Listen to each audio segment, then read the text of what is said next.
honor and glory. Shai B'Hashem Rakakudash. Double honors to the elders and the apostles of Great Millstone. And peace and blessings to the elect. And we're going to get right into it. All right, we out here once again. And pretty much, you got prophecy in the air. We can all see it. And right now, namely, you got tensions in the east.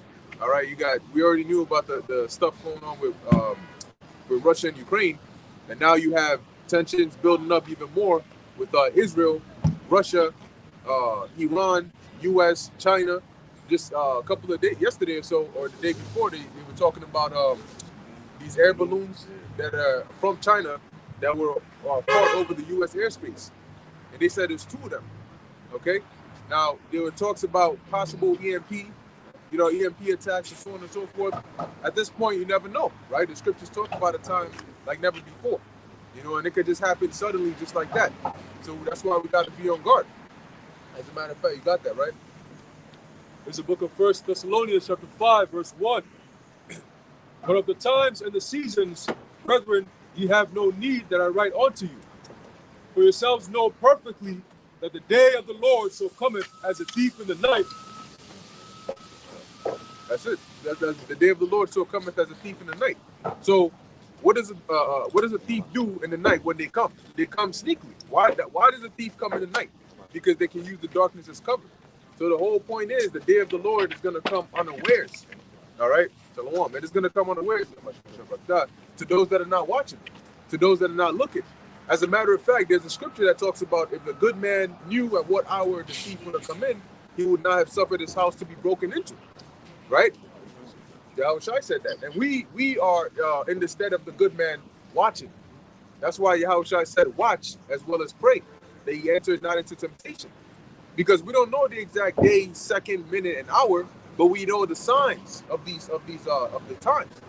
And we know the signs letting us know. It's like if you know that a thief comes at night, every time the sun starts to go down, you're gonna start getting ready.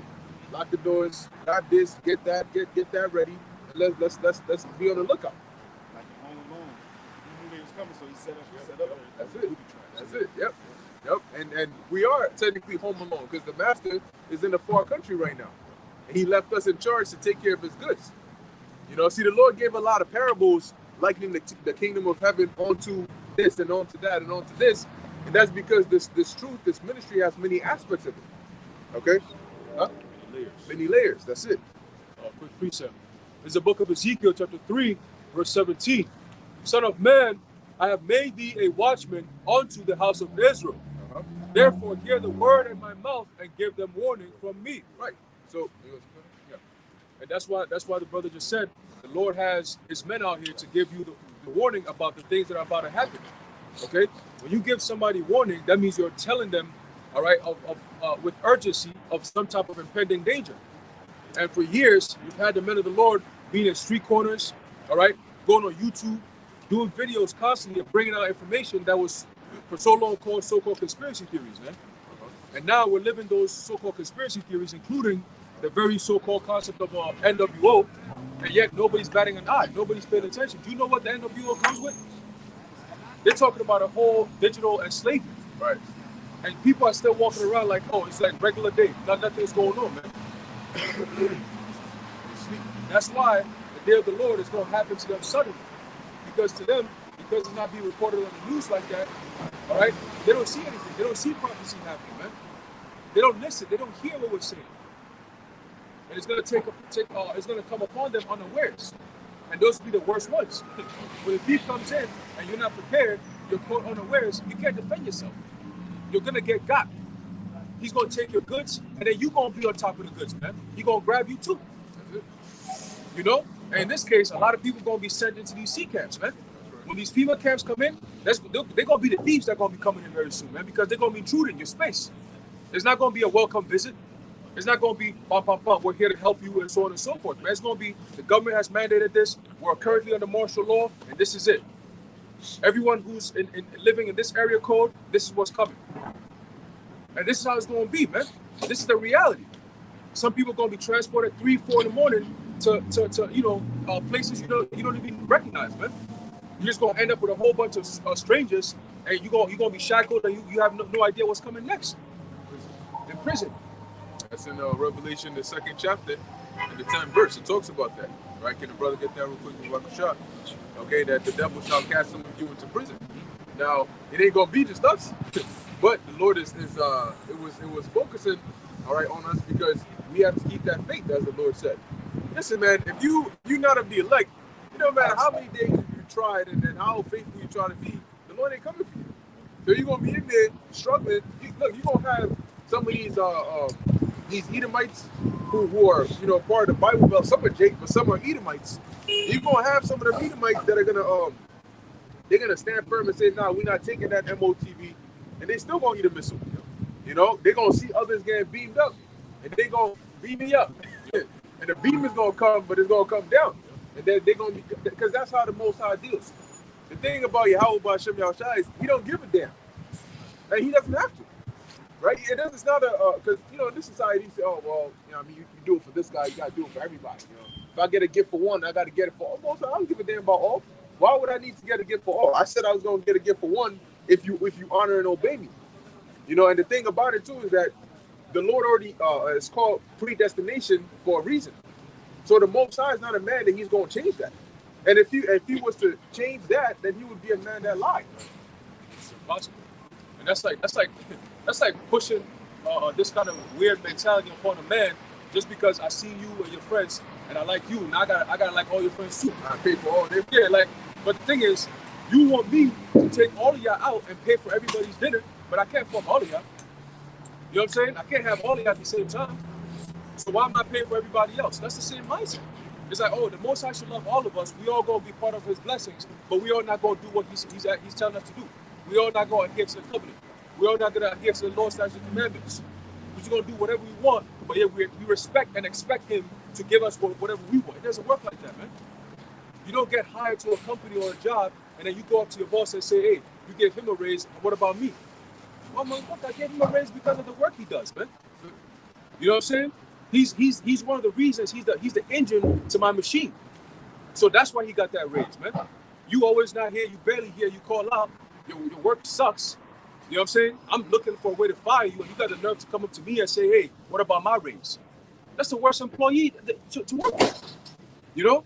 The lazy kind, the always absent, no call, no shows. You know? You just disappear on the Lord, and then you come around like, hey, Lord, hey, I see you increasing him. What's up with me? The Lord is like, well, you got to put in the work to get increased, man. You didn't even wake up for the day. How the hell am I going to give you anything for the day? Right. You know what I'm saying? You want to eat, but you don't want to work. Like, nah, it doesn't work like that, man. It goes all around on every layer, on every level there is, man. All right? Including the nation of Israel within ourselves, there's things that we all got to do. As you can see, the whole confusion that's happening, all right, which is leading to what? The MOTV. Okay? The controversy, all right? Because why? That prophecy is about to be fulfilled. It's about to be fulfilled, man. In the next coming months, you're going to see it. Because the infrastructure is being built right now. They just need that event to bring it all a full circle. You know, and that event is coming. They're planning on it. All right? So you pay attention and you see it. You know what I'm saying? Just stick your head out your ass and you pay attention to what's going on. You see what's actually going on. Yeah. Pull, yeah, you know?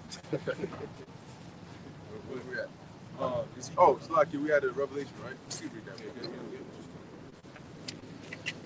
Let me start now. Or just Start at 10. Revelation chapter 2, verse 10. Fear none of those things which thou shalt suffer. Behold, the devil shall cast some of you into prison, that ye may be tried. And ye shall have tribulation 10 days. You shall have tribulation 10 days, which really could be any number of days, okay? But you're going to have tribulation, meaning you're going to be tried. You're going to be tested. The Apostle Peter, he was thrown in prison, and he was tried. And at the same time, the church was being tried. And what did? They prayed. Yahushua was tried.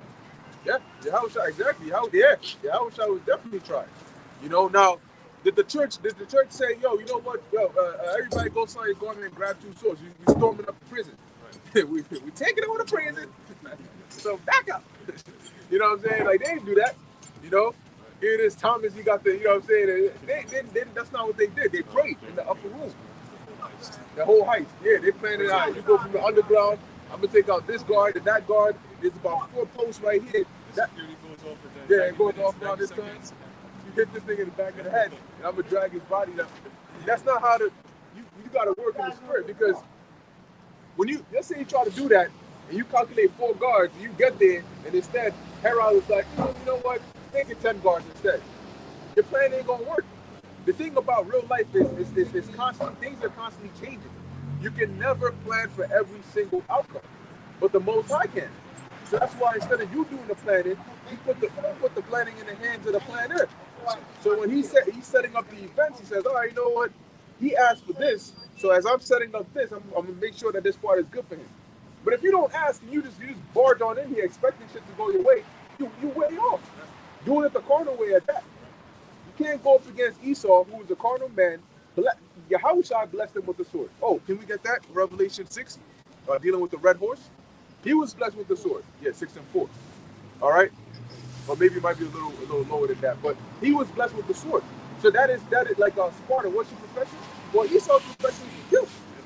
There was a video years ago that I saw. It was an Edomite girl, not a woman, in the woods. Yeah, little girl with the guns shooting and shit. Look, man, loading the clip and unloading. If you see them with the AKs and shit, and she's shooting it, but she's not moving. And you're thinking in your mind, oh, all right, let me go grab an AK. And how many videos you see of Jake grab an AK and shooting, the gun flies out their hand? Or the gun back hits them in the face. Yeah, you just think, oh shit, you know. And you got these are the people that are supposed to go up against Esau. When you look at Esau's training, there was a video of Russia. Look at this. You guys show this? Hey, he's in his pockets. Yeah. That's the innate behavior. I'm gonna upload this. Okay, he's gonna upload so you can see that. You got this. You hitting all the shots and shit, and you try that, and it's over for you. You know. So when I was saying that there was a video, I think it was in Russia. I don't know how real it was, but pretty much you had I guess a thief or whatnot, a criminal trying to get away. And you had these Russian troops, man. They going. One, they in the car. They come out the window of the car. One of them jumps, lands in the front of the car. He runs towards the car, jumps in, breaks the window, the windshield, sits up in there with his gun to the guy, and they come and get him out the car.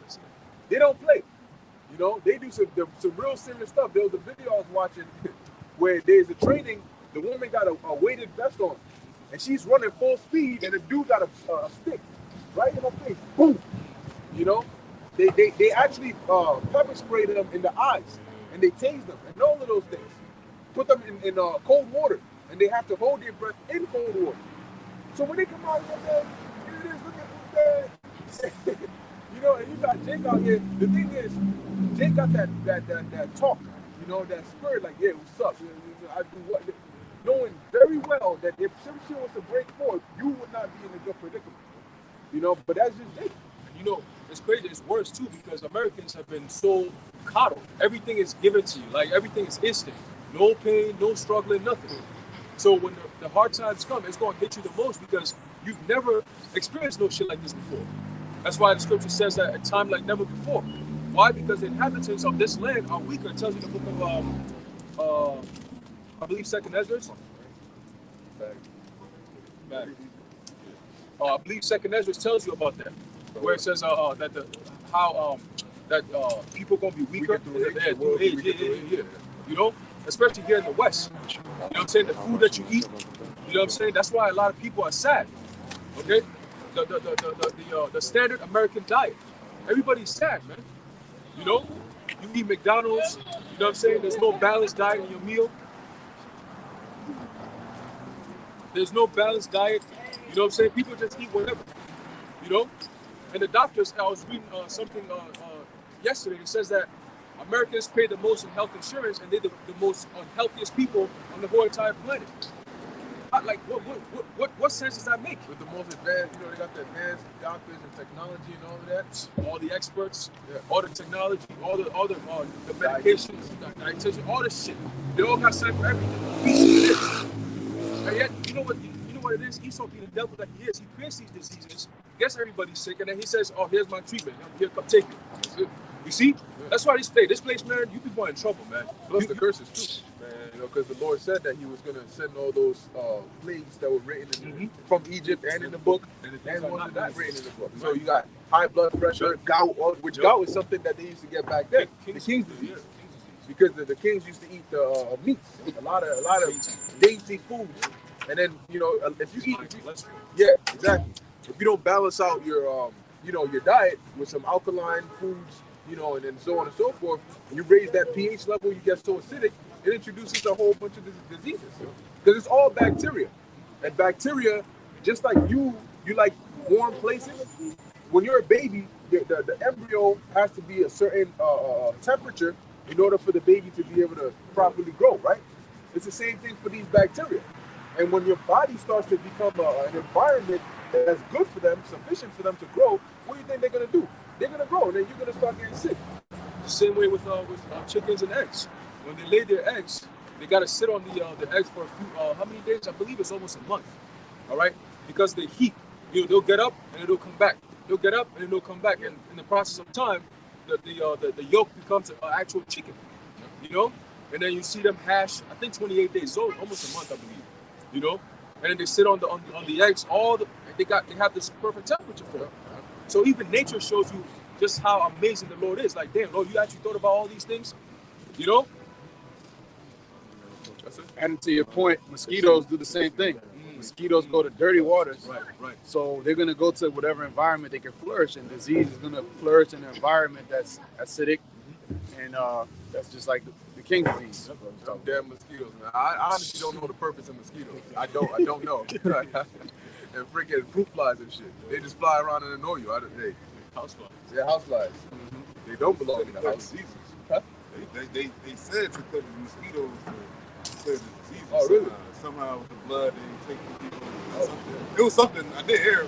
I know something with diseases, but I mean, the Lord created them for a yeah, reason. exactly. You know? But hey, you can bring that. But in Esau takes it and recognizes. I'm saying, yeah. You know, he takes. But that's why he's the man of sin. He takes everything from the right hand and turns it left. Takes good. First off, this land, America, was a fruitful land. You know, it was beautiful. King Solomon used to send Hiram and the rest of the Navy, and which Hiram, I believe Hiram was a Phoenician, right? And they were seafaring people. So it only makes sense that he would make him the captain over that to come over here and grab those things. Because he used to work with David. Yeah. You know, so he's like, you know, just like how you deal with my father, you're going to deal with me too. You know? And it's crazy, like, you were making a point. It just left me. We'll come back. Just keep going. All right. I was going to Get your precept. Oh, it's like, Yeah, that's it it. just came. Yeah. And even these devils actually already said it. You were saying something about how Esau takes the nature, the right-hand side of the Lord, and then turns it to the left. That's it. Now, what's his name? Harari. He came out and said, he said what their next goal is to what? Is to take organic and make it inorganic. So they basically want to take life and then present death as life. That's Esau right there for you, man. And you're going to fail at that. Because life isn't programmed to die. It tells you in the book of Wisdom of Solomon, I believe the first or second chapter, that the Most High created life to keep on going. He doesn't take pride or happiness in death like that, man. And Esau is all about death, the wicked. Oh, God, the scripture says the God of, is he not the God of the living? Right, exactly, yeah. You know? And Esau is the God of the death, man, or of the dead. All right? Oh, in China, just recently they successfully they created what do they call them? Chimera. Yeah, it's with a monkey and a human mixed in. They injected human stem cells into the monkey embryo, and they saw it replicated and all those things. And they said this is not about creating monsters or whatnot. It's about getting to a point where we can create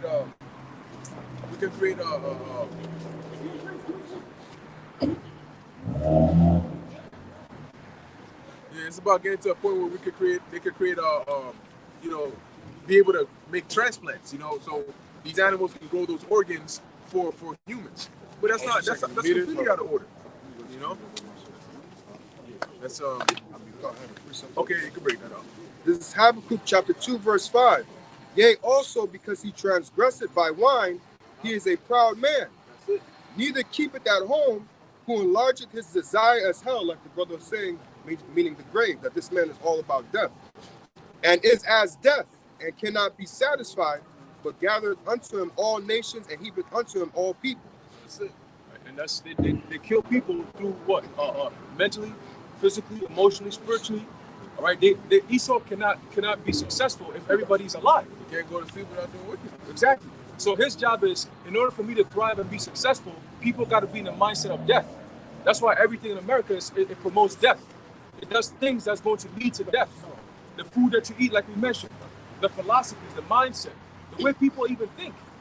You got people now saying that, God created all things, so we can eat all things. Trying to use the scriptures to justify wickedness. How do you do that? How do you do that? You see, everything is about the pharmaceuticals. Do you know how much money these people make? Billions of dollars off of people's death. You see what happened over the past 2 years? Now that people, countries, and all these heads are finally waking up and connecting the dots, like, so what a mystery. All of a sudden, people just dropping dead, and that's a mystery. You know? They can't connect the dots, coming up with different theories and shit. You know? But ultimately, hey, you're going to start seeing more deaths, and then at that point, it's like, oh, okay, now what? And then they're going to take to the hills, they're going to be in their bunkers and shit, and all hell going to break loose, and then they're going to bring in the troops, man. But they showed you that in the movie, some of that movie, TV show, The Hunter. They had the mountain people. Yeah. And they like, nobody thought like they survived the whole shit, but they actually survived that shit. Yeah. And they had like scientists in there, and like they were doing experiments on people and shit like that. They should have. And there was like what, a nuclear explosion that basically ended the world back then. Did you see all of it? No, not all of it. Bro, they went to a different planet. All of them, they became gods. Like, yo, shit was crazy. Yeah. Nah, I gotta get on that. It reminds me about that other movie that Will Smith and his son was in. I think it was called After Earth, where in that movie as well, the Earth was like messed up and whatnot, and then he sent his son to go on the Earth. Life after Earth? After Earth, yeah. After Earth. And he sent him in like creatures that got bigger and all type of shit in there. But it always shows you that they mess up the planet and then they escape up into space. And then sometime later they want to come back down and see if it's inhabitable again. Easy. Yeah. See, that's another one. You know? And then they promote that the scriptures talk about that, right? They try to make their nest in the heavens.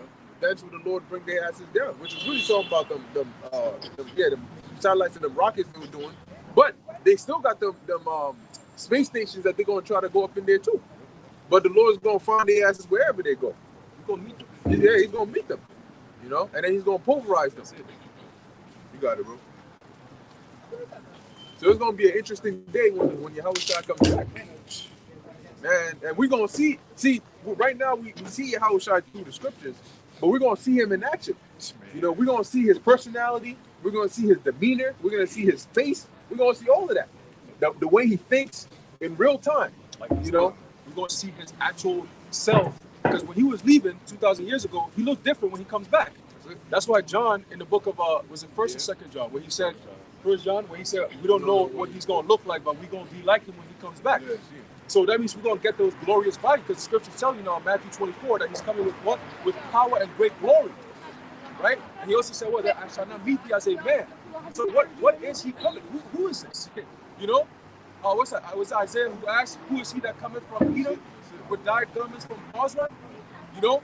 So it's like, oh shit, like what is this entity that's entering into our space here? And what is this new energy? Like what's happening? The whole earth is shaking, the vibration is different. This is a complete what is this?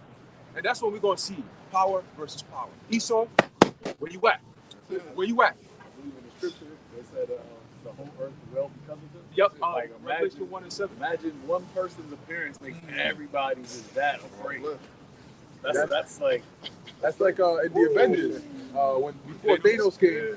This guy Tony Stark kept having visions of him and it was literally an invasion with like different space creatures and shit. And when Thanos finally came, the whole world knew what was about to happen. I mean, just going like that. First off, Thanos without the gauntlet is dangerous. So him with the gauntlet, with that power, everybody, the whole planet feared. Right. Because just like that, and his mindset was, he got to cut down the people for a better life. He was saying, he was even trying to convince his daughter about it, but she was too worldly. Right. So I'm sorry, little one, that he threw her off. Right. And that's why the Lord's going to say that to these people, because he has no pleasure necessarily in the destruction of the wicked, but you left them no choice. So he's gonna have to throw your ass off and you're gonna come back again. Because your Yahweh is coming with a purpose. You know, so it's not negotiable. He's coming with a purpose, man. When somebody's coming with a purpose, it's only a matter of time. You know, he's more like, all right, I came here, at this time I'm gonna do this, at this time I'm gonna do this, at this time I'm gonna do that. So he's coming, and this time is the time for what? The destruction of this place and the deliverance of the elect.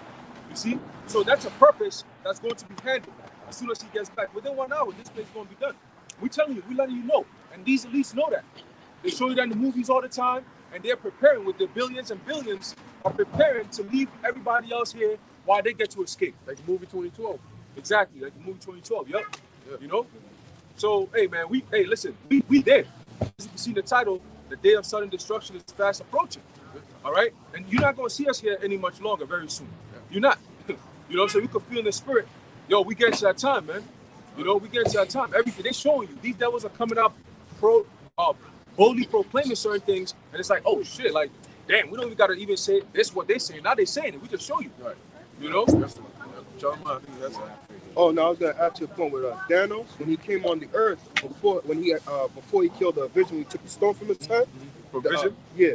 So right before, like after Wanda blew him up and then he brought him back to life, you could tell like when he was coming back before he even reached there, when he came through the portal, the winds and everything started changing. They was like, what's going on? And then when he came through the portal, it was like, oh, that's him right there.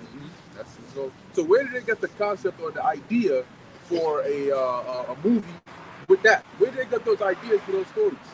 You know, from the scriptures and from the prophets. Because the scriptures are there, but when we come out, we give the picture. We put it all together and give the picture, and they're like, directors watching. Of course they watch. You know, so you got the prophets. So put them in a movie, but don't make them prophets. You know, make it somebody who foresees the thing that's about to happen. And he tries to warn the people and so on and so forth. So they know exactly what's going on. And this thing is far, far, far from over. Right now, this is just the beginning phases. You know? That's it. As a matter of fact, wait, what you at? Okay. Before we get that, you had mentioned about the new bodies, right? Yeah. So you have that in Philippians? Yeah, Philippians 2, 2 and 23. Philippians chapter 2, verse 23. Then therefore I hope to send presently, so soon as I shall see how it will go with me. What's the last verse on that? The last? Yeah. 30. You talking about 3? Philippians 3. Okay, come on. Philippians 3. Okay. Talks about our bodies. And these bodies are bodies. You know? You can bring it out when you get there. Philippians chapter 3, verse 20. For our conversation is in heaven, from whence also we look for the Savior, the Lord Yahweh Shai. Right, so and that's what we're doing, right? We're constantly looking for the return of Yahweh Shai. And he is going to come from the heavens. So everything we talk about, the way we move, the way we operate is based on heavenly things, spiritual conversations. Because we're constantly eagerly awaiting the return of Yahweh Shai. Oh yeah, did you go into that word, conversation? Sometimes it's anastrophe. I forgot. Let's see the pronunciation. But sometimes it's that word, and sometimes it's another word. Which anastrophe really goes into the way of life or the manner of the conduct. Right? So when it talks about Enoch walked with God, it goes into not. You know, he was walking with the Most High. They got some lunch to do. You know, the my commercials. They're trying to sell you them drugs, and they show them in the park and shit. The old ass nigga. That's what the Most High was doing, right? This is walking with God. That's it, exactly. What we're doing now. You know? Okay, so it's talking. What does that say? I got you. One definition is the administration of civil affairs or of a commonwealth, the constitution of a commonwealth, form of government, and the laws by which it is administered, a state, commonwealth, and a commonwealth of citizens. Oh, so that's even better. So the constitution of the government of Israel or the commonwealth of Israel is in heaven. Yeah. So it's a heavenly thing. From that same heavens, we're waiting for Yahweh Shai to come down because he's our high priest. So really, Yahweh Shai went to establish everything for us. He came to seal it all with the New Testament, right? Because the Testament going into a will, as Paul says, is only in effect when the blood of the testator is shed. That's when the testament comes into force. So when you have the New Testament, it's actually a New Testament. It's not just the name of a few set of books. Okay? Continue on. All right, last verse. Who shall change, this is Philippians 3:21. Who shall change our vile body, that it may be fashioned like unto his glorious body, according to the working whereby he is able even to subdue all things unto himself. Right. So when Yahweh Shai comes back, he's gonna change our vile body. These bodies are vile. Our bodies right now are like a triangle, right? You start off young, you go up, up, up, up, you hit your peak, and then you start to go down. And when you notice, adults and old and children are pretty much like the same.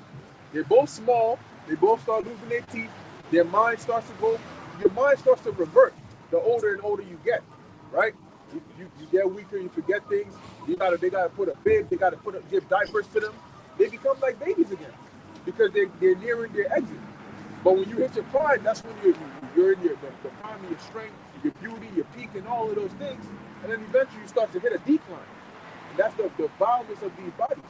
But I mean, even with that aside, this like the Apostle Paul said that what? It is not I that sinneth, but sin that dwells in me. So the Lord had it in Romans 8. It talks about the creature not willing, but was made subject to vanity by him that subjected the same to hope.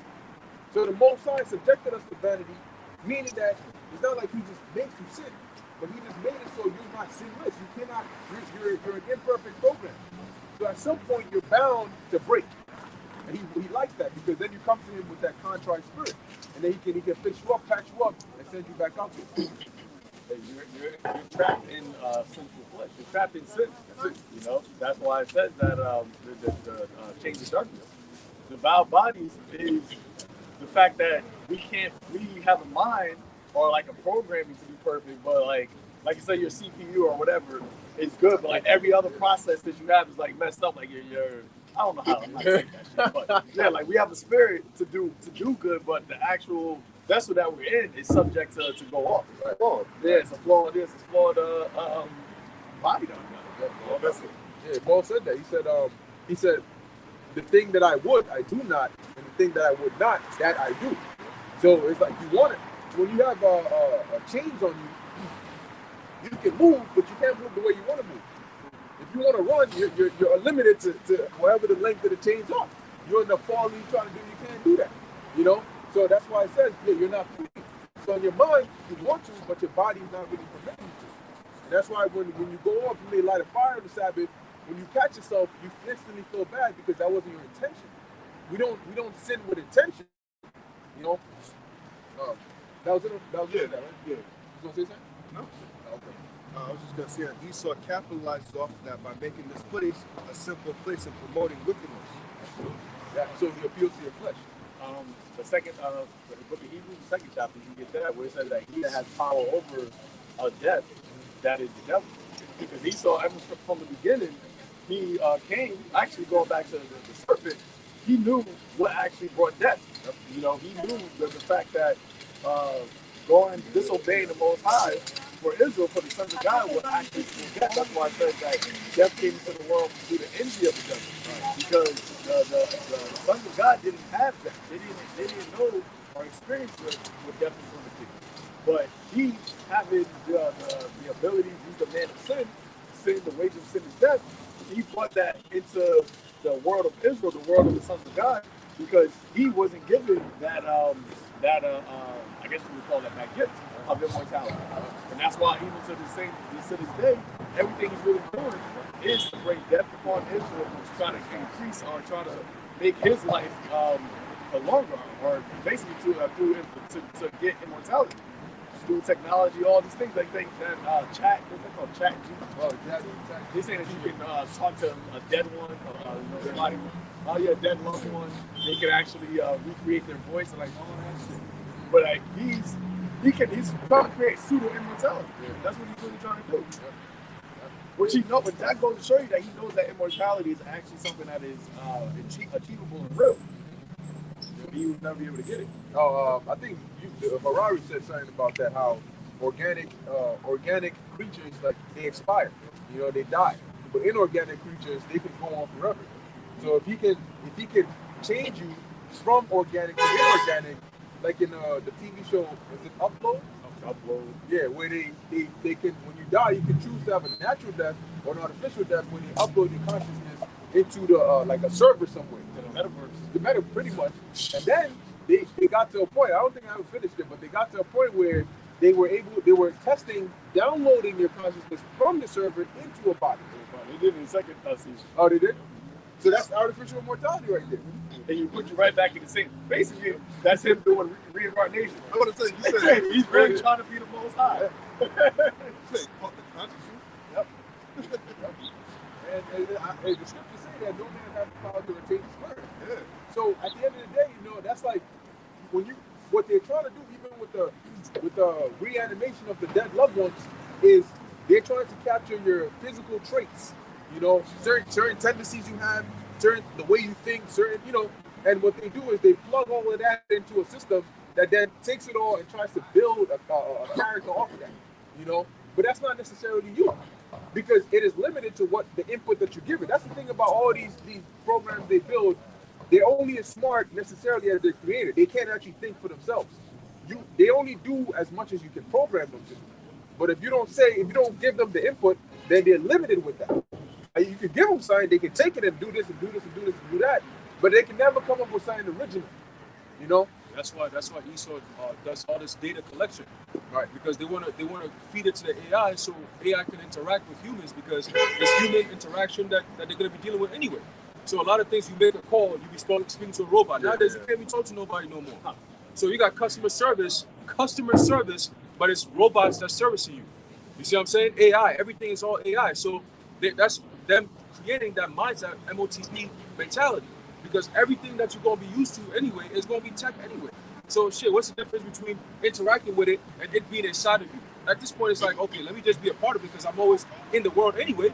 I'm always on the fucking Black Mirror screen, computers, AI every day anyway. So shit, if I'm part of it, then why not? You see? And they're making it popular for people to own nothing but think of themselves to actually be of importance. You don't own cars no more. You gotta lease that shit. You don't own houses no more. People are trying to buy trailers and shit now. You know what I'm saying? People don't even own themselves anymore. You're buying with contracts and so on and so forth. Every app that you use on your phone, you gotta agree to some type of contract. The terms of agreements.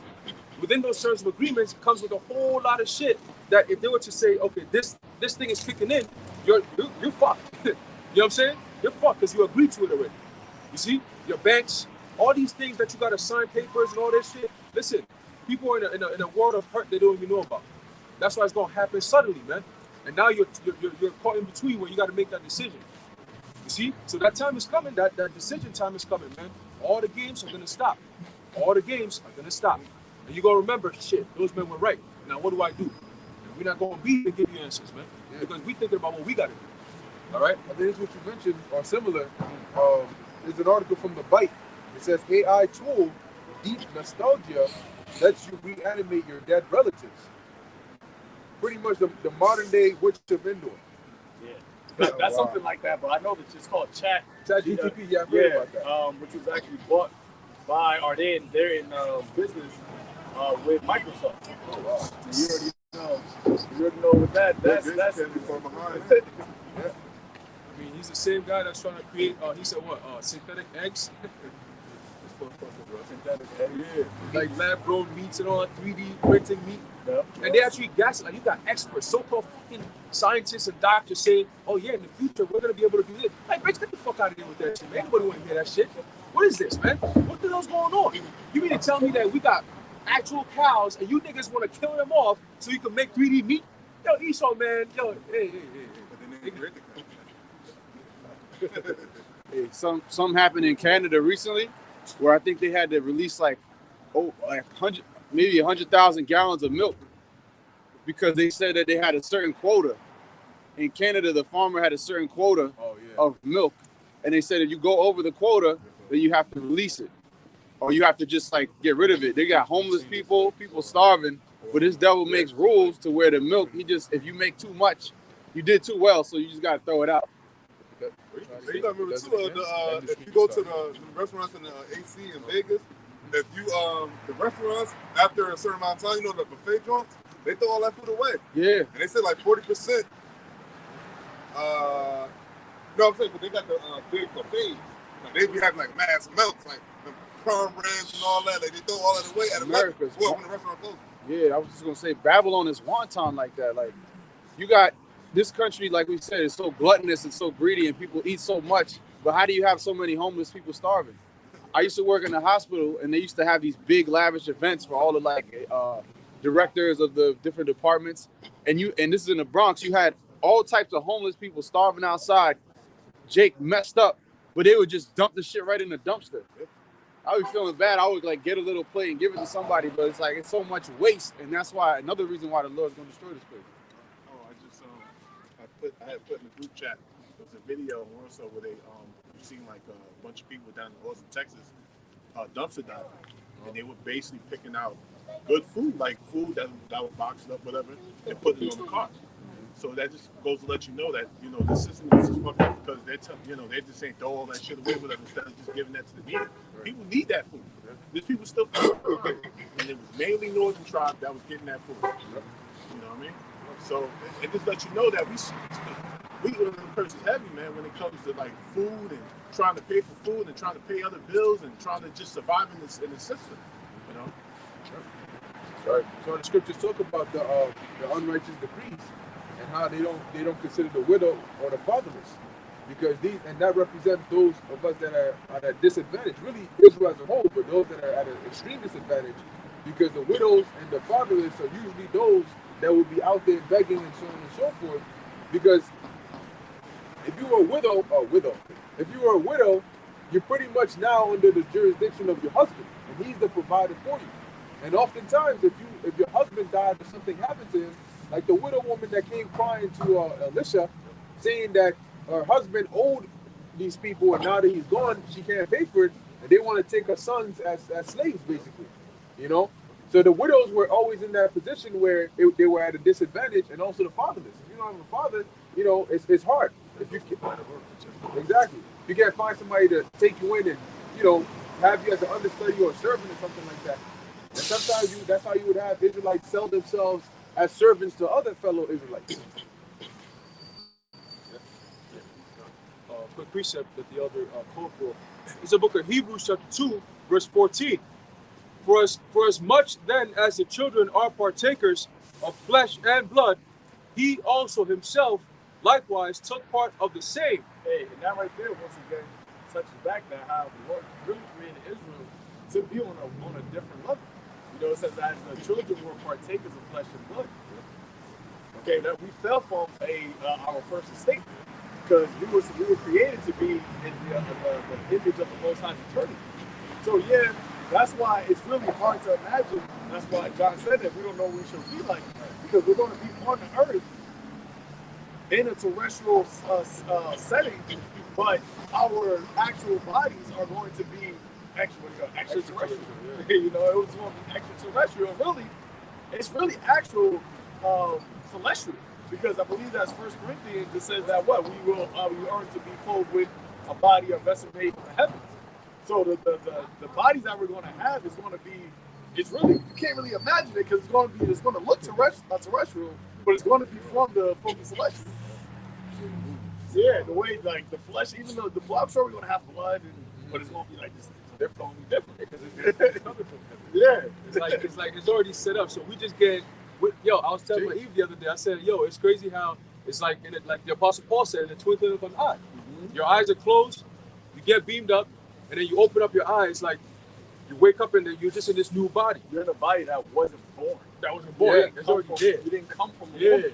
But it feels familiar. It's like home. Yeah. Like I just woke up and I'm like, oh shit! Like I feel like I was in a different body, and I lived in a place called Babylon. Like what the fuck? And oh shit's getting destroyed, right? Oh shit's getting destroyed. All right. When you just said that, there's a scripture in Matthew, I believe it was 11, where the Lord talked about the Apostle John, and he said that of all that were born of women, there's not a prophet greater than John. But even him that is least in the kingdom is greater than me. And you just said, because it's going to start with us going into the kingdom, though our bodies are not going to be born of women. And then those that are born of us are going to be born of God. So really all the world of Israel are going to be above anybody here because we are born of women. And if the woman came the beginning of sin. So that's why Yahweh said that. The least of the kingdom will be greater than John. You know what? John was also Elijah. That's it. He said the same about Solomon too. He said in all his array, you know, well with Solomon he said that in all his array, even one of the lilies, he wasn't clothed like one of the lilies.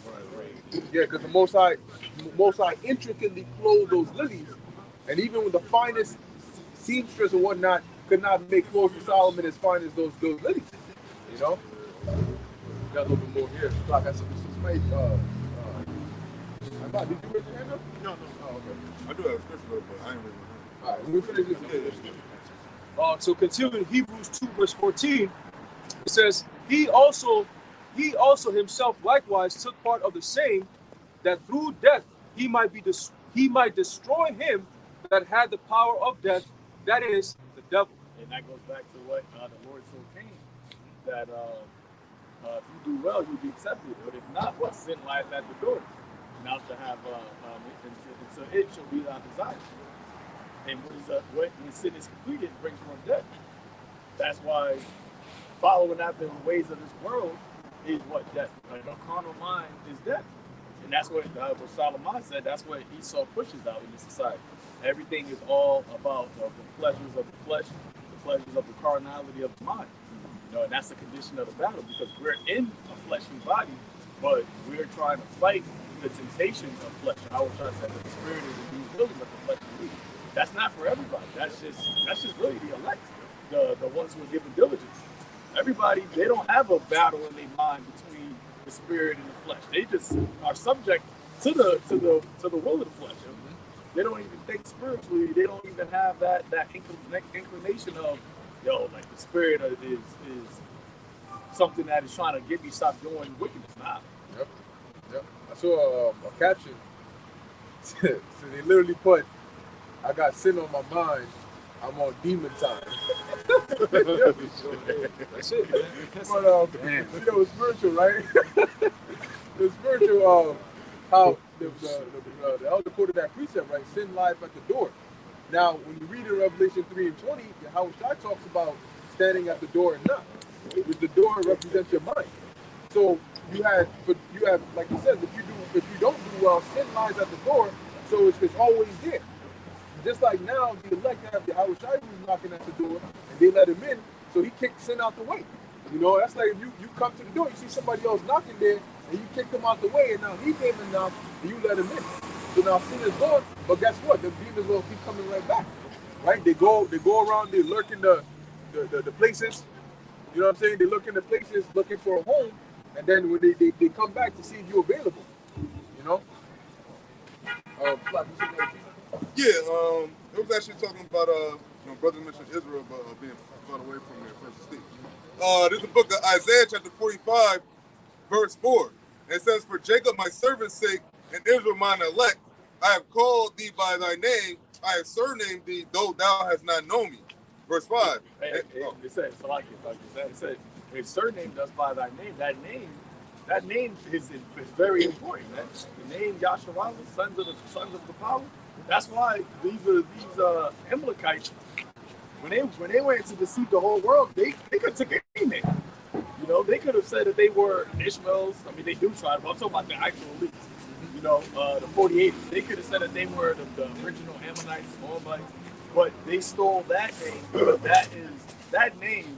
There's no other country, no other nation on the planet that had that name. Right. The sons of God, the princes of the power. That's a very important title, very important name to have. But that's why the scripture says that all you other children of God, you should die like men. Nobody else can say that they literally, our name means that we're the sons of God. That in itself is just like phenomenal. You inherited. Right, you inherited. You can't take that from. That's why I said Isaac is the seed of the promise. Right. You know, the children of the flesh, these are not the children of God. Because you had Abraham and other children, but the Lord chose through Isaac and through Jacob that was going to be the lineage, like that God, the God line. Yeah, it's literally the God line. Yeah. Chosen. The chosen God line. Some more on that? Yeah, continue on verse 5. I am the Lord, and there is none else. There is no God beside me. I girded thee, though thou hast not known me. Yeah, I had some individual. I think I was in a Starbucks society. And he came up. He was in there talking about. I don't even know how he got to a conversation with me, but he's talking about. Yeah, you seem to really know the Bible. That's very good. That's very good. Now, would you be open to me telling you that there's God the Father and God the Mother? I said, look, man, I gotta go. Yeah, I was saying it. He said, he created man and woman and said, let us make them in our image. So that our man and woman, you have God the male, and you also have a God the woman. I said, yo, man, you did all that shit just to come to this stupid ass point? I was like, man, you kick rocks, bro. But that's pretty much where you got, and that was the Israelite too with Jake. We're talking about, I should take his number so we could chat. You got Chat GPT. That's it, you gotta get up on the level. That's that Ashtoreth spirit. Queen of heaven worship. That's how you know who Israel is. Israel always trying to mix it up. Yeah, well, some other shit. So I had a precept. Sirach 37 and 25. The days of the life of man may be numbered, but the days of Israel are innumerable. Right. Days of Israel are innumerable. Why? Because once again, we were created to be the image of the Most High eternity. So that's why what's that? Jeremiah, the 31st chapter, the Lord said, if you could measure the heights of the heaven or the sea below, then I would get rid of Israel. Right. But you can't do that. And technically, you can't get rid of Israel because the Lord created us in His image. We're in an innumerable, we are the physical. I was even thinking about this about like Yahweh Shai. Like Yahweh Shai literally is the physical expressed image of the Most High. The physical expressed image of the Most High. Like that in itself is like something you can't even fathom, man.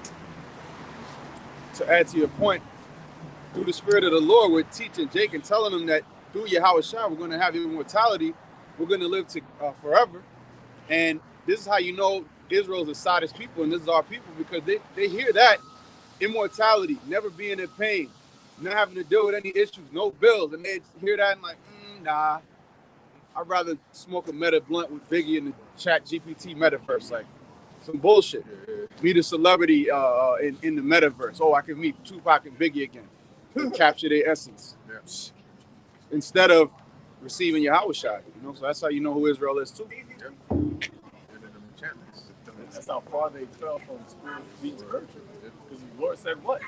That time is coming, and now it is, that we're the true worshipers will worship the Father. The Father is the Spirit, and He's seeking such a worship. So you gotta worship. You gotta be tapped into the actual Spirit in order to even get on this type of a mindset and type of a level. A lot of our people, they've been so removed from being spiritual that they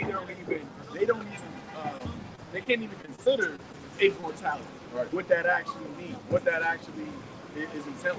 They can't consider not being sick ever again, not having to deal with any type of pain or ailments because they have been cut off their spiritual soul. And that's the power. That was going back to Hebrews second chapter. That was the devil's power to give death into society, which really starts with the mindset of getting you disconnected from being spiritual. Because anything outside of the spirit, as being spiritual, is death. It's either carnal minded or spiritual minded. You can't be both. And you got a lot of people, even our people, they now this whole thing, I'm spiritual, I'm on my spiritual journey. But really, if it's not Yahweh Bashem Yahweh Shai, you're in the left-hand spiritual journey. It don't matter what type of spiritual journey you think you're doing, if it's not according to Yahweh Bashem Yahweh Shai, it's really going to lead to death. There's a way that seemeth right unto a man, but the end of his death. You got some more? Yeah, I had another one. Okay. 1 Timothy 6 and 12. Fight the good fight of faith. Lay hold on eternal life, whereunto thou art also called. Right, so we're called to fight the good fight of faith, that we may lay hold onto that eternal life. The Lord has set it up. And guess what? At the end of the day, somebody's going to get that eternal life because the Most High set it up that way. And that somebody is the elect. So it's not a matter of whether the elect exists or not. It's a matter of whether you are of the elect or not. You know? Go ahead. And has professed a good profession before many witnesses. And what is that good profession? This work that we're doing. Right? Hebrews 11, I believe it's Hebrews 11 or 12, in the first verse talks about the cloud of great witnesses. Okay? So we professed ourselves a good profession. Right? That was it. I could read some more. Now you just bring that back again? Yeah, I got you. 1 Timothy 6 and 12. Fight the good fight of faith. Lay hold on eternal life, whereunto thou art also called. Right, lay hold on eternal life. And in the book of Baruch, the 4th chapter, it talks about that. About walking in the ways of the words of this book and not giving your honor unto another. And that's what Israel want to do. They're like, you can have it. You know, take it. We don't want it. You know, I don't give a damn. If you, a typical Israelite right now, if you were to tell them about the fact that our nationality was stolen from us and these devils are, they're not going to give a, they do not, they can literally care less. They actually can care less. That's what Esau did. Yeah. When he said, I don't want it, don't give your honor to another. That's literally what Esau did. That's why Yahweh said, you're following the devil. Exactly. Yeah. That must have been some begging ass prodigy because it was, you just lost. That's 1,000 years of slavery that you just gave up, you know. And when you're in that period of time, you're gonna be thinking of all that. Which really they gonna get that for their actions anyway. They thinking about it now. they definitely thinking. That's why they're doing everything that they're doing. Everything that they're doing right now is because they're thinking about how they gave up the blessing. How they gave up the birthright. Yeah, it must be infuriating. You see Jake drugged up on the street corners and know that look at me and look at him, and yet I'm gonna be subject to him because of that. Man. Oh shit. Yeah. Actually, I was just going to read down because it goes into the immortality. Okay, so more into it. Yeah. 1 Timothy 6 and 13. I give thee charge in the sight of the Most High, who quickeneth all things, and before Hamashiach Yahushai, who before Pontius Pilate witnessed the good confession, that thou keep this commandment without spot, meaning blameless. All right, fully. All right. Unrebukable. And that goes into how you conduct yourself, right? There's a way to do things. You can be right about something and wrong in the way you go about it, and that can actually be to your detriment. Yeah, the scriptures talk about it. A word spoken in due season. That's a sweet thing. That's a beautiful thing. And sometimes you could be right and say something at the wrong time. Right. Or you could have the right, or you could say something in a certain time and it's not right at that time. Right. Yeah. It's not the time. You got to apply wisdom. Right.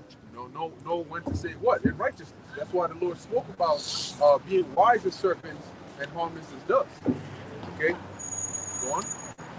Unrebukable until the appearing of our Lord Yahushai Hamashiach, which in his times he shall shew. See, because you got to understand that we have a job to do, and so we do have something to lose, and that's why you have to apply wisdom, right? Sometimes you may get upset, you may just want to lose it, but you got to always think about downstream impacts. You got to think about consequences. What happens the second you lose it and you start throwing hands with some? You're not in high school or elementary school anymore where they take you to the principal's office and you get a write-up and you get suspended and that's it. There's bigger consequences. Police get involved, you can get arrested on all of these things. When that happens, you're not out here teaching this word. And that's a problem. Because if you're not out here teaching this word, then guess what? Now what excuse are you going to tell the Most High? Oh, Lord, I wasn't out teaching your word because I was locked up. Well, why were you locked up? Then that's when the problem gets identified. Oh, well, this guy said such and such to me, and then I did this. And so it's going to be on you. Whatever time that you didn't put in for the work of the Lord, he doesn't give a damn where you are. Because he knows where you should be. And if you behave the right way, you would be there. Right. It says, 1 Timothy 6 and 15, which in his times he shall shew, who is the blessed and only potentate, the king of that word. Yeah. And that also lines up with 2 Ezra 16. It talks about then shall they be known who are my chosen. Yeah, the word there in the Greek for potentate is. Bear with me 1 second. Yep. They It's, said the U.S. shot down the Chinese civilian. Oh, okay. So interesting. You got it, bro. Yeah.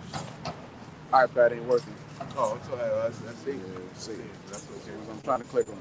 But but like it said, up? they're gonna show at that time it is gonna be known basically who are the blessed. Because now you got people that think it's debatable. We know we're fully persuaded in our minds, and we know that this is the truth. But you have others that think it's debatable. Oh, we gonna come and show you. You said that scripture meant that, but that's not what it means. You guys say you did this, but you're not really this. And the Most High is gonna shut all that down, because then it brings confusion. When we push this, and then you don't know, but this. But then you say this and you say that, and that's why the scriptures tell you that when the prophets, the apostles of old were teaching, the Lord confirmed the things that they were saying with signs. He did the same thing with Elijah and the widow woman. And that shows you that women were in much order back then. Because when he got there, he said, "Look, what are you doing?" She said, "Oh, I'm gathering these sticks to go make fire, so I can make this last meal for me and my son, and we won't die." Then you gonna tell her, "No, you use that to make a cake for me first, and bring me some water, and then you go do the rest." And then she said, "Yes, my Lord." She went and did it. Now, one woman, in this society, she's all about, "This is my last dollar. I don't get paid until next 2 weeks. I'm trying to buy this little can of soup so I can go home and eat it." You said, "No. You buy that soup for me. Matter of fact, buy it and prepare it for me, and give me some water, and then after that, you go find something to do with yourself." You're gonna find out what just how disrespectful the women in this age are. This brother got the word. Okay, you got the word? Let's get to the word. It's all about the word. That word potentate, it says a prince, a courtier, high officer, royal minister of great authority. And there you go, right? Which is baked into our name, the name Israel, right? Yashar Allah, he is a prince of the power. Okay? So with that, can we read that verse again? I got you. 1 Timothy 6:15, which in his times he shall shew, who is the blessed and only potentate. The only, okay? Which is the elect, starting with which is the nation of Israel, starting with the elect, the Israel of God. And if I may, real quick, the word, it also kind of looked like dynasty. Dynasty. So that's the dynasty of Yahushua can be everlasting. Well, a prince is a part of a dynasty. Right, that's right. Because he inherits it from his father. He's got to get on down to his son. And that's what keeps on going down like that. That's right. A dynasty can only be something that is part of a lineage, or like a line. Like the Patriots dynasty, right? Football. You couldn't say, "Oh, the Patriots dynasty," and also incorporate like the Giants. It was no, that's the Patriots dynasty. So the dynasty of Israel can only incorporate Israel. That's why Daniel, the 2nd chapter, said it should not be left to other people. Right. Because then it wouldn't be the kingdom of Israel at that point. It would be the kingdom of Israel and then other people. And there's only Israelites that are going to be the rulers and the ones that are in authority in the kingdom of Israel, in the kingdom of heaven, which is going to be an everlasting kingdom. That's right. That's right. That's how Daniel 7:18.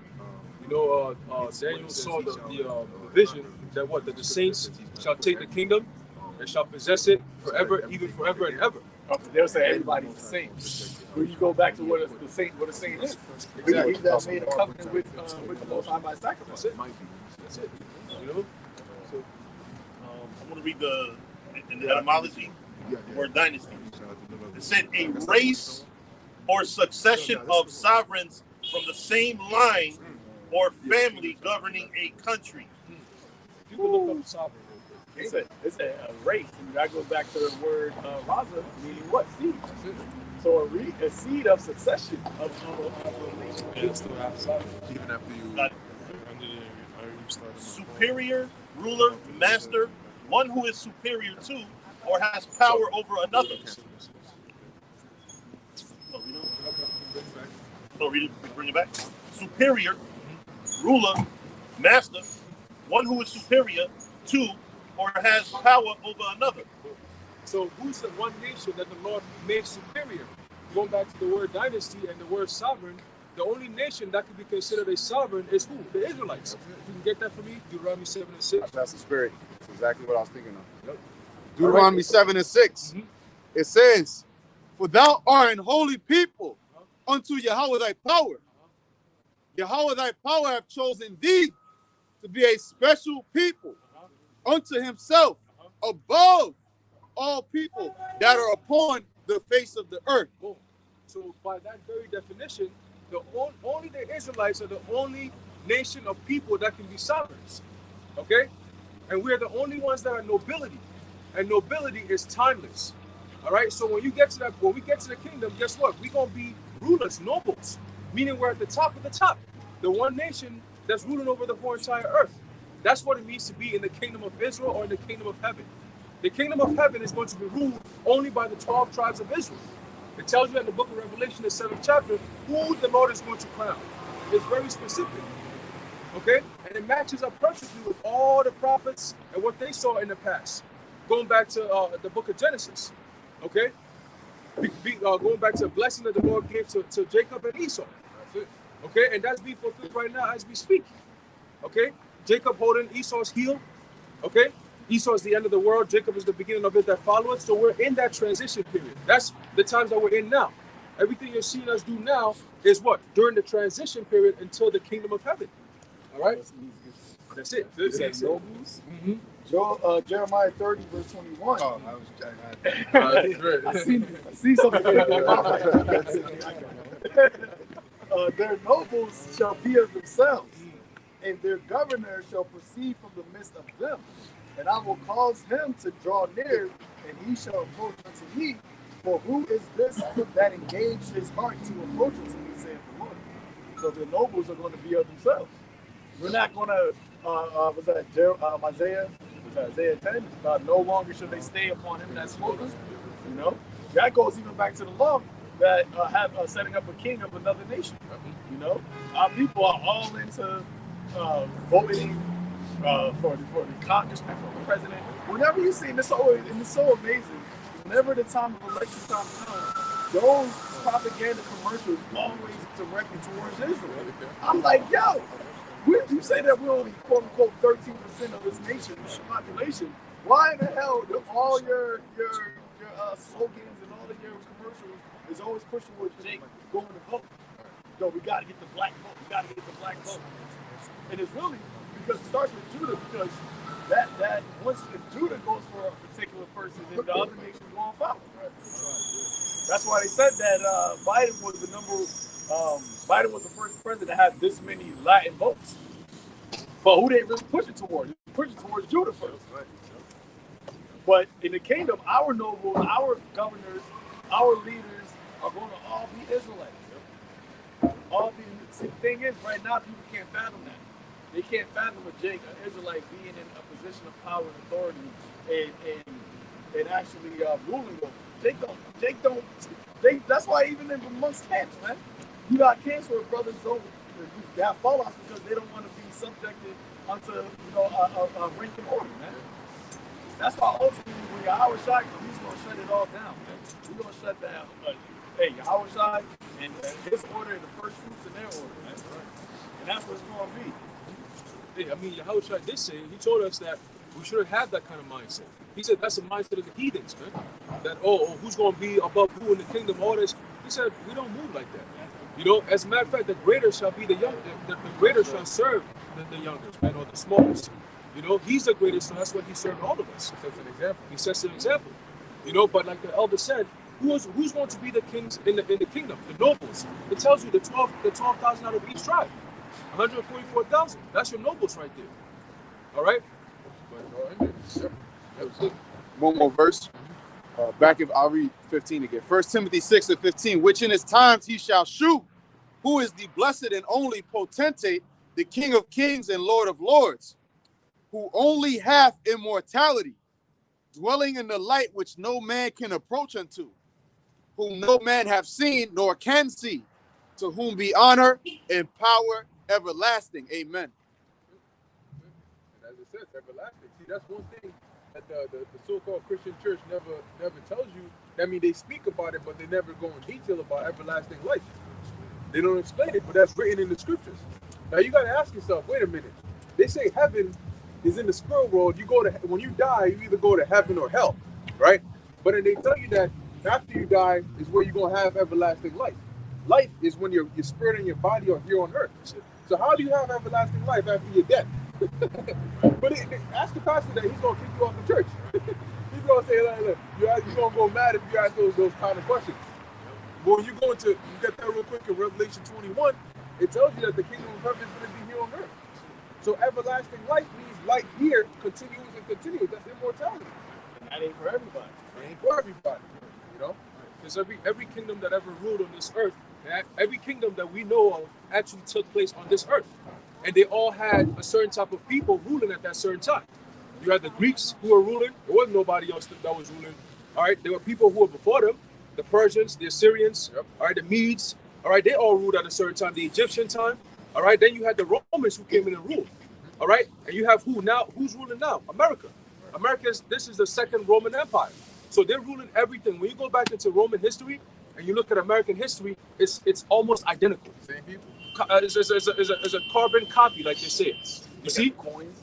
The coins, exactly. The money, Latin. The laws are written in Latin. Roman numerals. The Roman numerals. All right. Today, when you type up a Word document, what do you use? They tell you to use Times New Roman times. Everything is just what old times being brought back into this time to fit this world, but it's based on the old structure, right? They had the Senate, they had the two political parties. All these things are all written in the scriptures. And that's why they call it the Renaissance. Renaissance, the rebirth. Rebirth of what? Exactly. Roman text. Nobody tells you that. They teach you that in social studies. Oh, it's the Renaissance period. It's the Renaissance period. The Masons, yeah. Oh yeah. It's the Renaissance period. But Right. Roman, the Renaissance period. Renaissance period is rebirth, but they never tell you what they're rebirth. You know, but then after the Renaissance period, they actually had something called the Romanticized period. And the suffix or the prefix of that is what? The Roman period. And then they had what? The Age of Enlightenment, which is basically the time of scientific exploring, and really that's when their Illuminati foundation started to actually go out there, start to get pushed. All these different things, man. But in school, growing up, you just thinking that, oh, this is just what, okay, well, they're literally teaching us their history of their kingdom, how they got to their power. They never tell you about, and then the Dark Ages is never spoken about. It's just referred to as the Dark Ages or the middle period. What happens?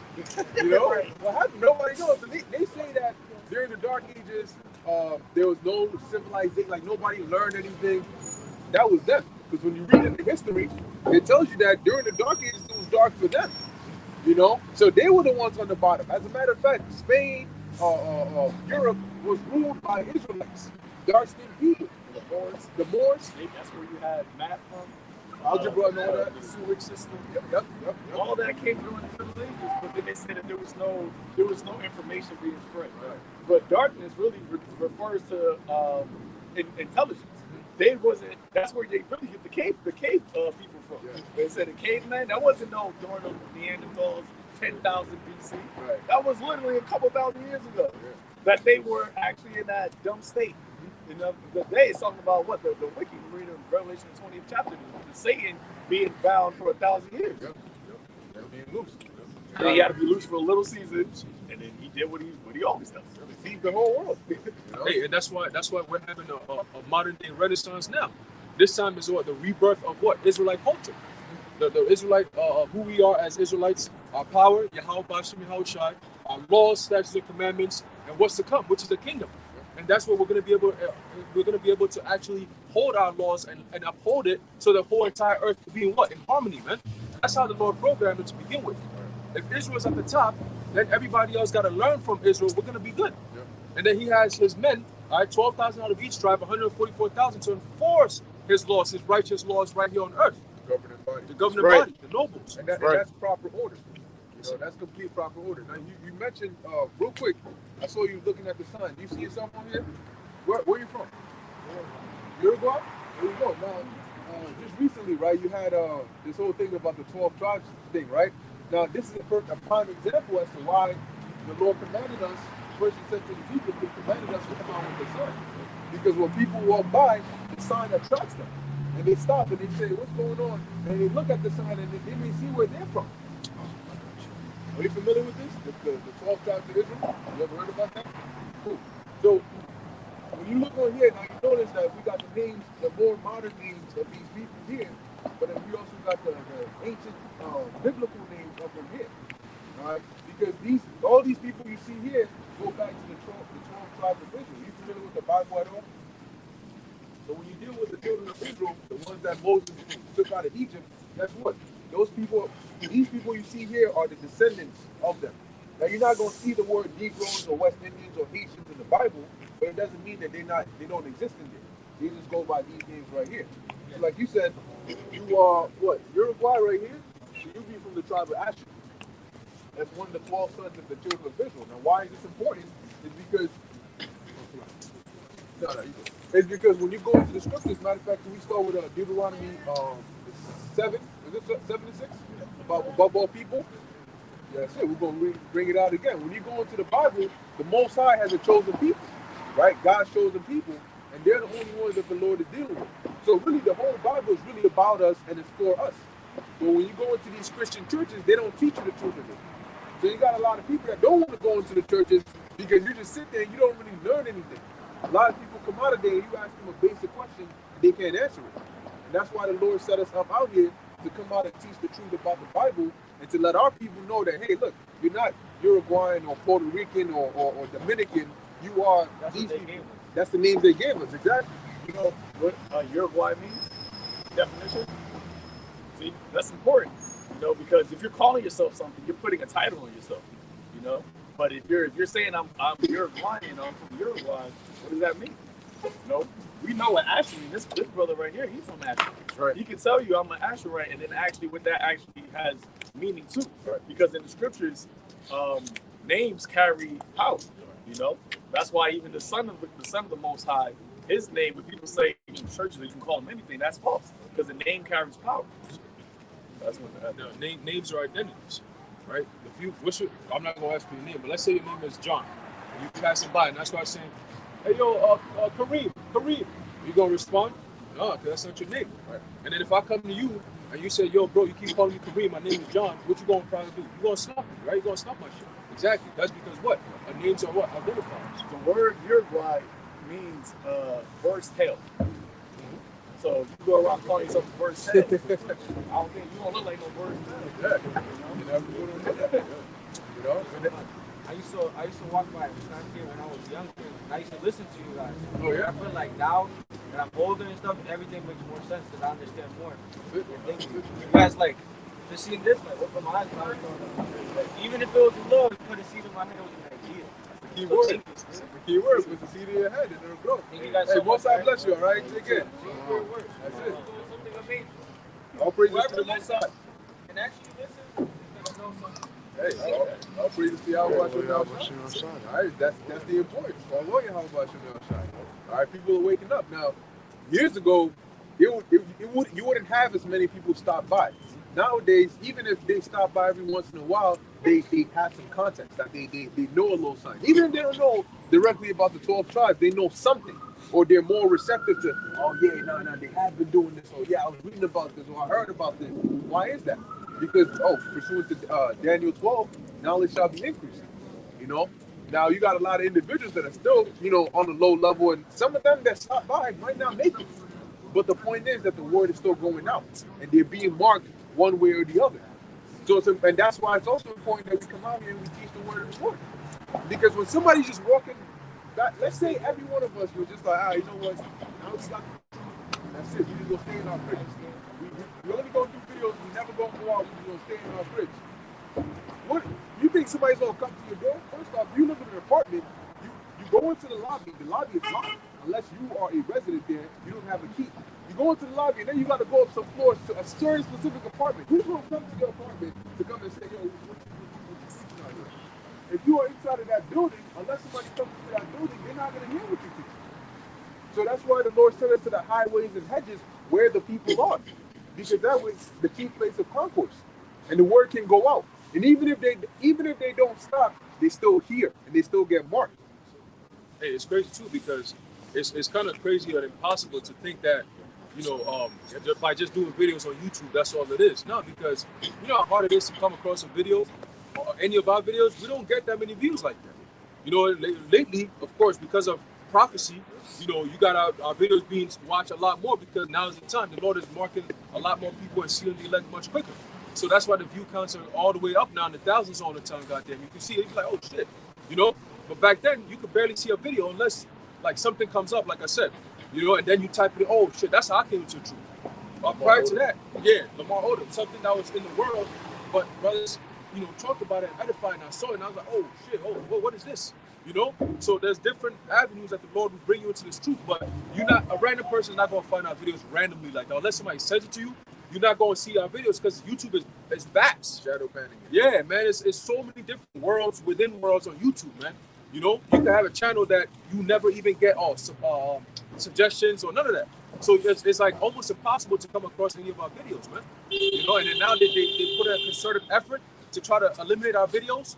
So you already know we're coming to that point where very soon, man, you're not going to see no Hebrew Israelite videos, especially the true men of the Lord. You can see the false prophets and all that bullshit because that's the times that we're going, we in already. So they're going to try to weed away the truth, the ones who actually make everything clear. You know what I'm saying? Because what they want right now is confusion. When you have confusion, it's easier to track people. Because nobody knows where to go. What information should I listen to? Or who am I listening to? What's going on? Oh my God, another thing happening again today? I don't even know what to believe anymore. That's what they want. Because when you keep on pushing people like that, and they get to a point where they don't know what to believe, that's the easiest way you can get them. Now at this point, they'll just do anything to stop the stress, the constant panic, and all this different shit. You see, but when we come out, we give you the clear understanding. There's no need to panic, and they don't want that. At least don't want that. They don't want that. Reset.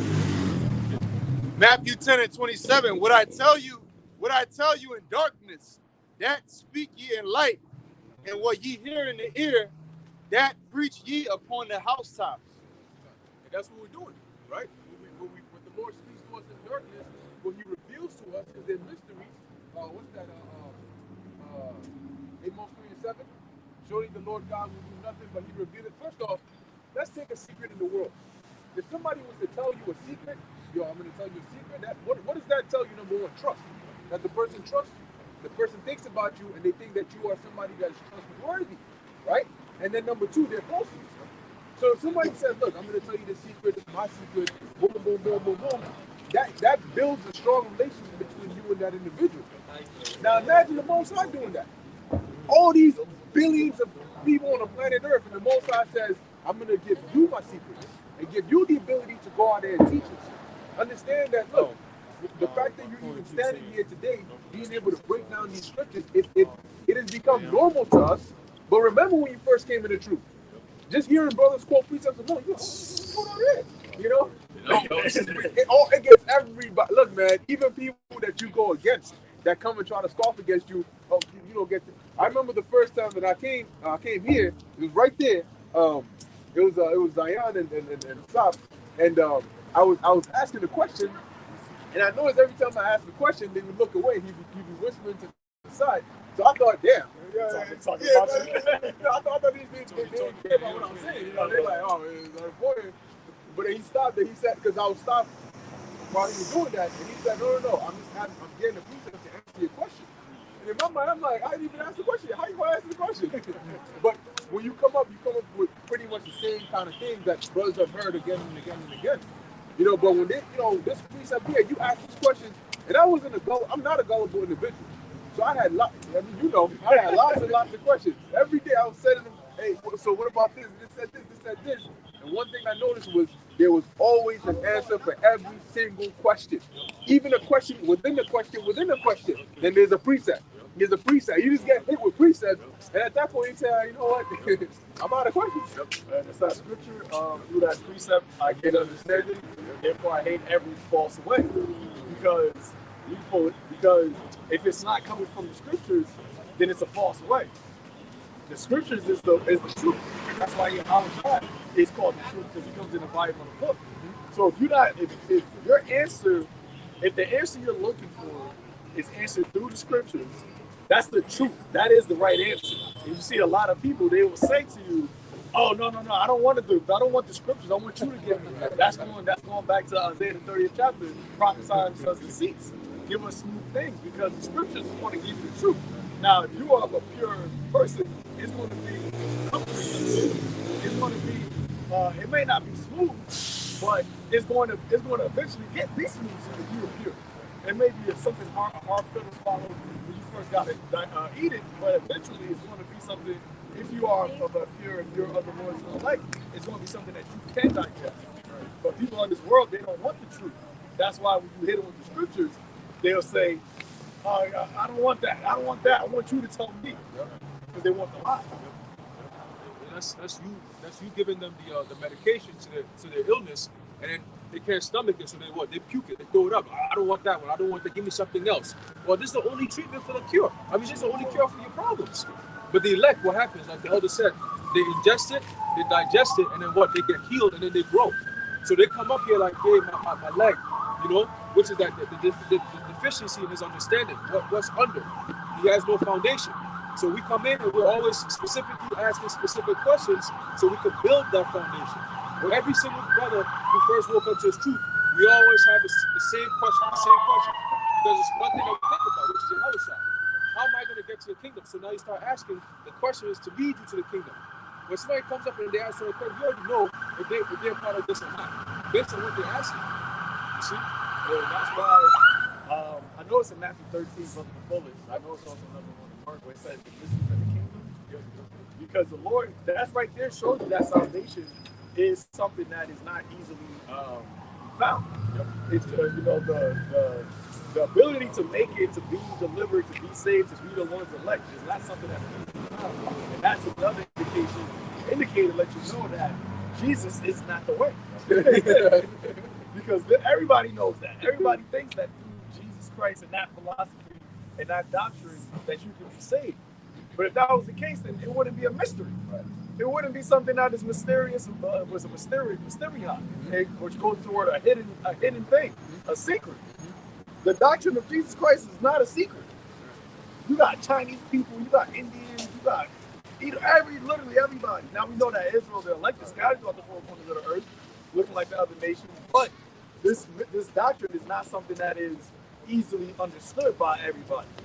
It's only understood by the ones who was given the secret, given the mystery.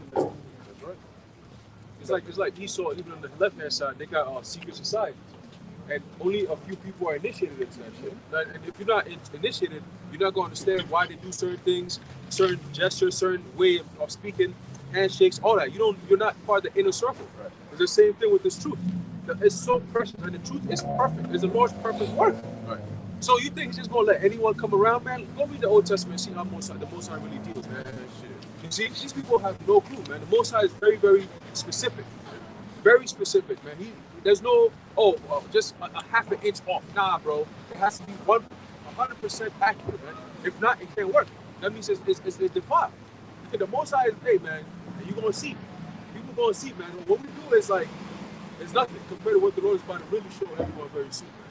Yeah, because the Most High will, when he asks you to do something very specific, he's gonna give you a task that he knows it can be done in the way he's asking for it to be done. That way he is justified when he says, I told you to do it this way for a reason. Not that you couldn't do it, it's possible. It's entirely possible. I'm the Most High. Obviously, I know if I'm asking you to do something that's impossible, but I'm not asking you to do something that's impossible, so why didn't you do it? Then what's your excuse? The thing about the Lord, why he is to be feared, is there's no excuse. You can't give an excuse to the Lord. If the Lord tells you something, he knows that the only way you will not do it is if you don't want to, or you come up with some reason. But if you say, look, the Lord said I'm going to do this, I'm going to do it, you're going to be able to do it. And what makes it worse is he can say, well, what about your fellow brethren who have the same mission? Why are they doing it and you're not doing it? That's the worst part. Because now, what are you going to say? It's impossible? So how are they doing it? Why are you here? Precept? Oh, you got it? Yeah, I got a quick precept. This is the book of Psalms, chapter 119, and verse 104. King David said, through thy precepts I get understanding, therefore I hate every false way. That's why you also got to stay reading the scriptures, man. You know, because the understanding, the Lord's understanding is it's unmeasurable. Okay, it's unmeasurable. So really, you reading the scriptures, you can never get to a point where you're like, yo, you know what? I know every breakdown of every scripture of every precept. Well, I don't need to read anymore. Yeah, but people, I read the Bible front to back 5 times. Yeah, so what's the Quran? That goes once again to you have to stay constantly in it, man. You have to consistently always, because there's so many layers, man. The many-fold of Yahweh Shai. There's so many different. You can read the same scripture. Man, that's what I was talking about. You can read the same scripture 5 times, and then you just get the Lord can enlighten you to another understanding, another breakdown to it. It's like, oh. And you know it came from the Lord, because it's like you ain't never heard nobody, but it connects though too. So it's not like you come out with your own breakdown. It's just like, oh, that also is like. No, you said something about that. No, I'm saying you just get a deeper understanding. Yeah, deeper understanding. Yep. And it's like when you digging, a lot of the precious, stones and gems are really like down in the earth. You know, it's not going to be on the top, so you got to keep digging. Even if it's the same spot. Yep. Even if it's the same precept, you read it over and over again. And the more you read other precepts, the more certain other precepts make sense. I remember when I first read like books like Isaiah and certain books that the Apostle Paul wrote. At first, there's certain verses that you read and you just read it, right? When they give examples like as this or like, you know, as the oak tree that does this or whatnot, you try, okay, the oak tree, all right, cool. But when you go back and you read like the laws and you read other scriptures and you understand, oh, this is the nature of the oak tree, or this is how this behaves.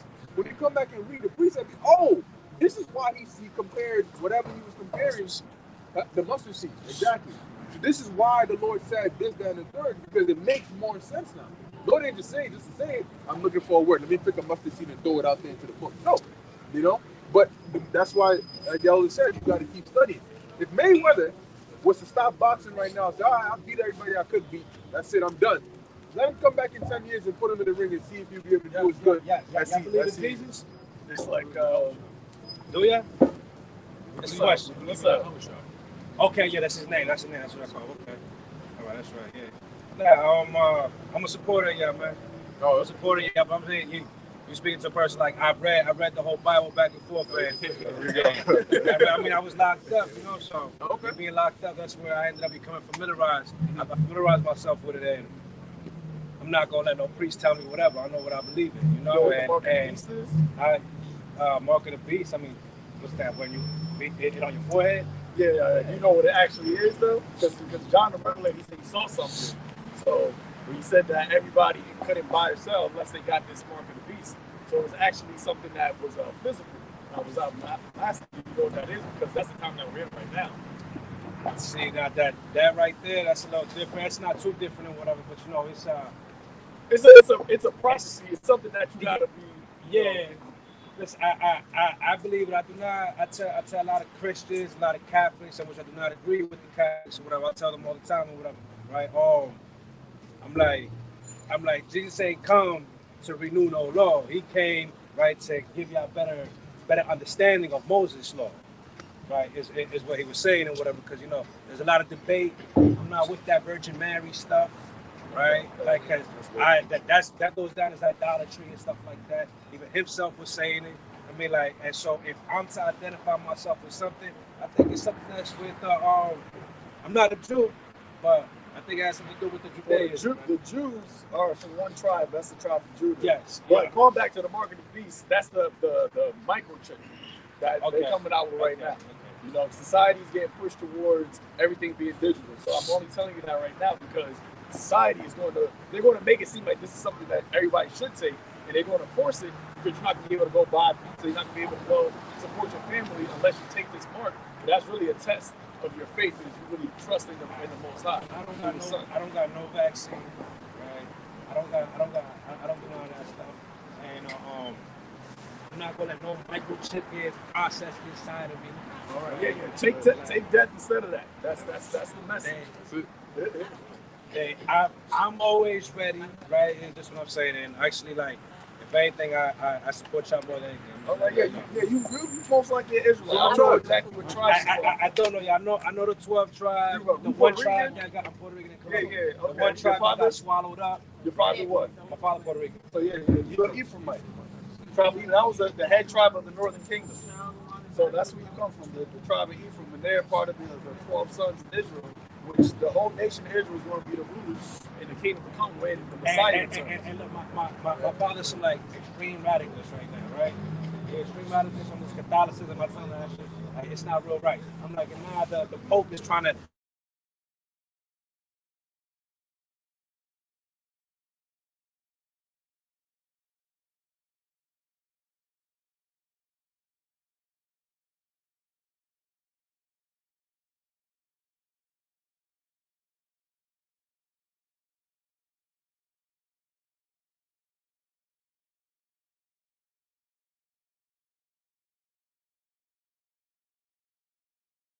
I didn't like what's going on and whatever.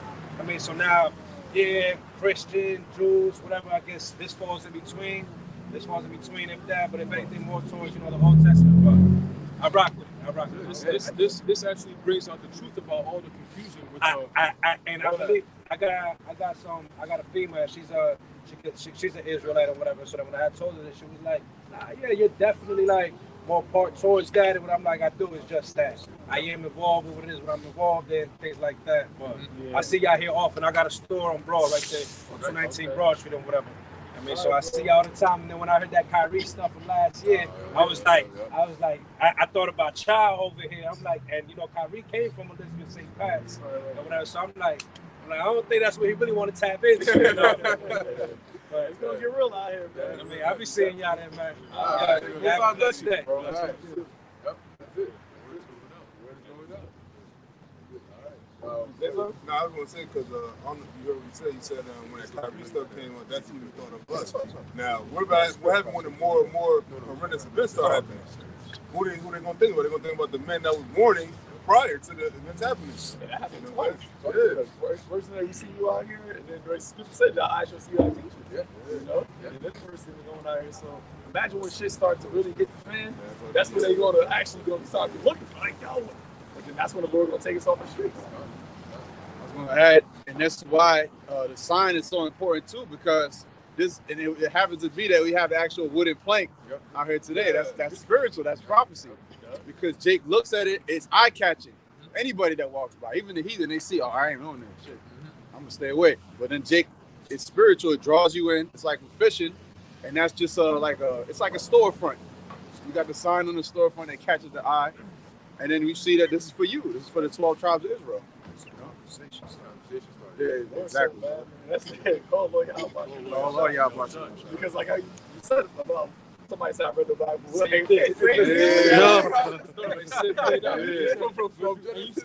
Prophecy. There's a prophet right there. He said, and then you ask him about the MOTV, and they be like, you talking about something completely different. You start talking about, I'm like, maybe I'm a Jew, but that's not what we asked you, brother. And that goes with, like, you can read the book, but you have that understanding. Like reading the whole book. Let's say, even though people be capping. Let's say somebody did read the whole book from Genesis to the Revelation, or including prophecy. All right, so what do you understand about what you just read? Right. You understand what you just read? You understand how it applies, what it applies, when, where? Like the elder gave an example about how you got to keep digging. Now you can't stop reading the scriptures, and that also too, if you don't have the spirit of Yahushua, you're not gonna get no understanding. It's like Yahushua, the understanding that Yahushua gives is like somebody who's digging a well for water. Or somebody who has no understanding of Yahushua, they have no understanding that there's water down there.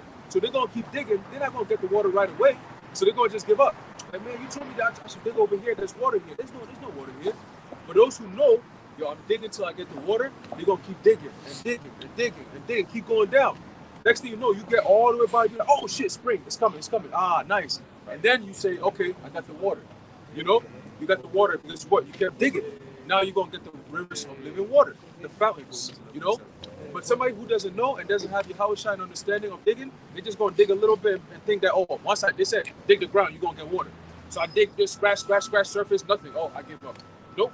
Us, we keep on digging until we get the water. The digging doesn't stop until you get to the water. You see, so that means what? The story continues. You keep on working until the water, your house himself comes back, and then you see it. You're delivered. Now your job is done. Now you can finally say, Lord, it is finished. Here we go, Lord. See? All right, quick precept. Yep.